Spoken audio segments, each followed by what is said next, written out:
Tervetuloa taas tänne Leffahullu-podcastin pariin. Tällä kertaa arvostelussa Robert Zemeckiksen uusin elokuva Here, jota tähdittää muun muassa Tom Hanks ja Robin Wright.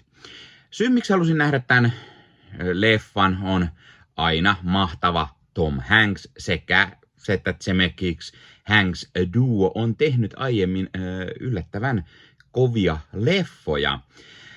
Teatterikierros jäi kuitenkin tästä välistä, mutta nyt tämä leffa oli tullut Prime-videoon ja kiitos kaverini, joka vinkkasi siitä minulle, niin päätin sen heti katsastaa. Mutta millainen leffa tämä onkaan? Miten se itselle toimi? Entä miten toimii se tietokonenuorennus, mitä nähtiin jo trailerissa ja puhutti todella paljon? Näihin vastauksia arvostelussa, mutta totta kai täytyy mainita, että jos katsot YouTuben puolelta, niin pistä peukkuun, jos tykkäät tästä, pistä kanava tilaukseen, muistutuskellosta päälle näitä aina, koska tulee uutta sisältöä. Leffahullu-kanavan jäseneksi voi liittyä, sillä tavalla näkee videoita ennakkoon, auttaa tukemaan kanavaa ja sen lisäksi jättäkää oikein paljon kommentteja. On aina mukavaa lukea niitä kommentteja ja jutella sitä kautta muiden leffahullujen kanssa. Eli kirjoita kommentteihin, oletko sinä nähnyt elokuvan Here, mitä mieltä olet tästä tai siitä, miten sinulle toimii, mikä on sinun lempi Robert Zemeckiksen elokuva, entä mikä on Tom Hanksin paras leffa tai paras roolisuoritus. Jätä kommentteja. No niin, mutta sitten itse arvostelun, eli Here perustuu Richard McGuiren sarjakuvaan, joka esittelee tämmöisen yhdessä paikassa ja samasta kuvakulmasta tarinoita usean eri sukupolven elämästä yhdessä talossa tai oikeastaan yhdessä olohuoneessa. Elokuva muistuttaa todella paljon Zemeckiksen töitä, kuten muun muassa Forrest Gumpia tai Back to the Futurea ja vähän ehkä Castawayta. Alussa on myös tämmöisiä Tim Burton, Steven Spielberg-mäisiä piirteitä. Mutta sitten kysymys on, että miksi ihmeessä tähän piti tunkea näin monta tarinaa yhteen, joiden välillä hypitään vielä aivan liian tiuhaan, eikä mitenkään edes kronologisesti. Suurin osa menee siinä yhdessä tarinassa sentään kronologisesti, mutta muuten vähän miten sattuu. Sen lisäksi, että tämä tarina pitää alkaa jostain syystä jurakaudelta ja hyppiä hirveän monen vuosisadan välillä. Ehdottomasti parasta antia tässä on Tom Hanksin hahmon, tämän Rickin perheen elämä eri vuosikymmenillä. Nämä muut tarinat olisi oikeastaan voinut jättää pois tai sitten tehdä tästä TV-sarjan, jos haluaa niitä myös olla ja näyttää niitä vähän enemmän. Ne kaikki muut oli aika yhdentekeviä. Ideana se, että on yksi tietty paikka ja huone vuosikymmenien tai satojen aikana on todella hauska ja kiinnostava. Ja niin, että se kamera on siis koko ajan täsmälleen samassa paikassa eikä liiku ollenkaan, niin se on tosi hyvä ja erilainen idea. Se, että me nähdään, miten sisustus muuttuu ympärillä, asukkaat varttuvat, elävät elämäänsä, tulee uusia perheitä. Se on hyvä idea ja toimii todella hienosti, mutta kun niiden välillä hypitään ihan liian rajusti ja kun se tarina ei etene lineaarisesti, niin välillä me ollaan 40-luvulla, välillä 2020-luvulla tai jotain. Sitten ollaan 1800-luvulla, hetken päästä miljoonia vuosia ennen ihmisiä jurakaudella ja sitten taas hypitään 50-luvulla, 60-luvulla jäneen.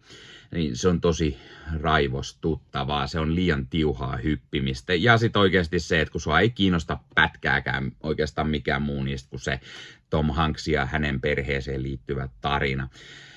Osa tarinoista on ruudulla niin kuin samaan aikaan eräänlaisena niin kuin sarjakuvapaneeleja muistuttavien kuvien kautta. Tällä tavalla haluttiin ilmeisesti kunnioittaa sitä, että alkuperä on niin kuin sarjakuva tai graafinen novelli, mihin tämä perustuu. Ja sitten samalla saatiin se, että se kuvaa sitä tiettyä kohtaa, niin saadaan näyttämään niin kuin useita eri juttuja ilman, että vaihtuu mihinkään muualle.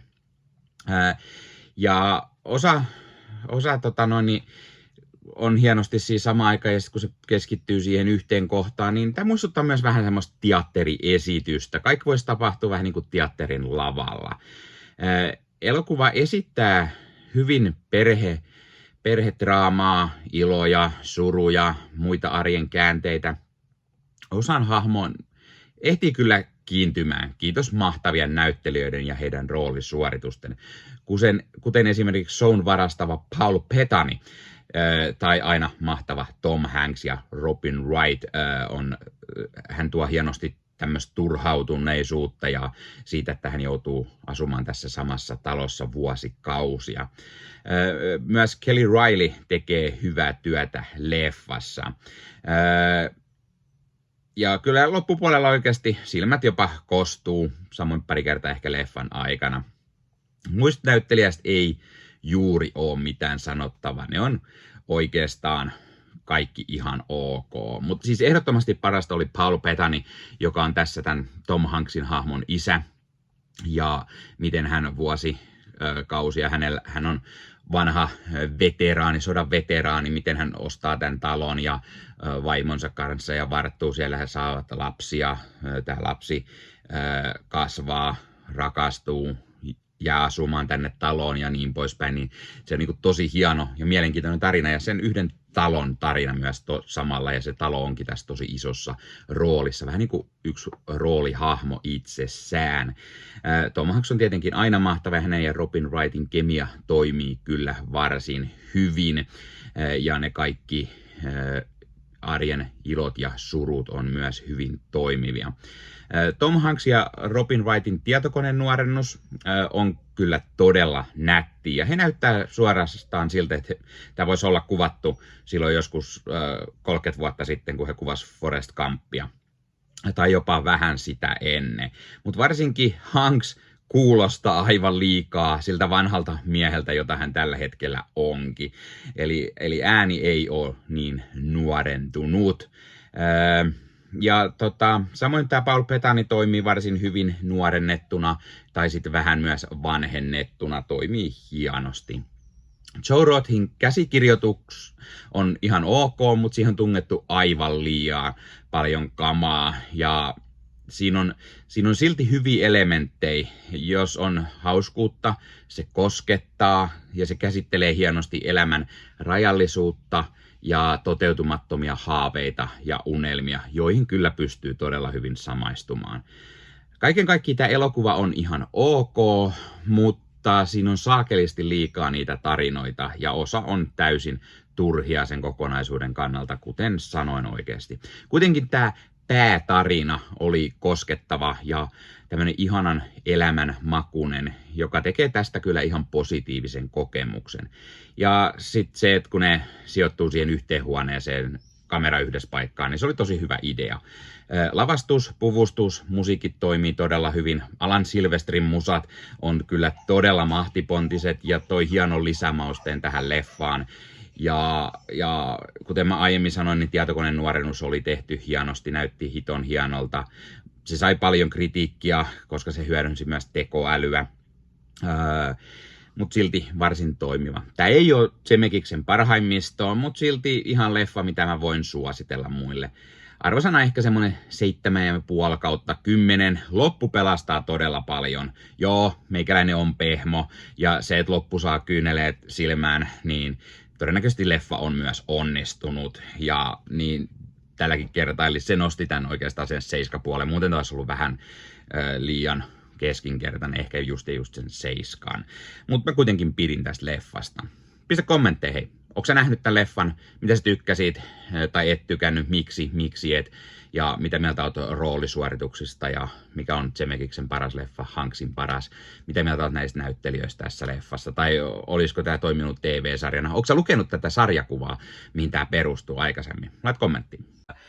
Ja hei, jos katsot YouTuben puolelta, niin pistä peukkuun, jos pistä kanavatilauksen, muista kellosta päälle, näet aina, koska tulee uusia videoita ja sen lisäksi ottaa kanava kasvamaan, eli kiitos kaikille, jotka olette kanavan tilanneet. YouTuben puolella siellä on jäsenyydet, superominaisuudet päälle, sieltä voi jäsenet tulla kanavan jäseniksi ja sieltä saa erikoismainintaa, esimerkiksi tohon nimen, kun on kanavan jäsen ja sit saa erinäköisiä hyviä asioita. Näkee ennakkoonkin.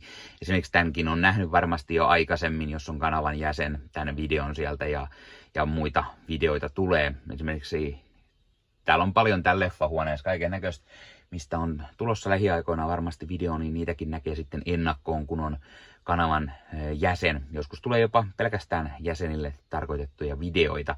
Ja sen lisäksi on kaikki korostettuja vastauksia ja tilaaja tämmöisiä merkkejä ja muuta kaikki. Kyllä te tiedätte YouTube-juttut. 0,99 € kuussa tai 2,99 € kuussa, niillä saa erinäköisiä asioita, kun tilailee tai on kanavan jäsen. Ja niitä supertykkäyksiä, superkommentteja, kaikkea voi laittaa, niin siitä tulee muutamat kymmenet sentit sitten tähänkin suuntaan. Eli kiitos kaikille, jotka olette niitä laittaneet. Ottakaa Leffahullu somekanavat haltuun, Instagrami, TikTokki, Facebook-sivusto, jäne. Meikäläinen tekee Marvel Podcast Suomea, Star Wars Podcastia ja sitten sen lisäksi meikäläinen kuuluu Leffamediaan, jos on yli 30 sisääntuottajia, jotka rakastavat leffoja ja sarjojen katsomista, niiden arvostelemista ja kaikkeen leffoja ja sarjoihin liittyvää. Sieltä löytyy leffa- ja sarja-aiheiset uutiset, huhut, trailerit, sieltä löytyy haastatteluja, kaikennäköistä leffa- ja sarja-aiheista. No niin, tää oli Leffahullu podcast tällä kertaa. Ei muuta, ensi kertaa. Se on moro.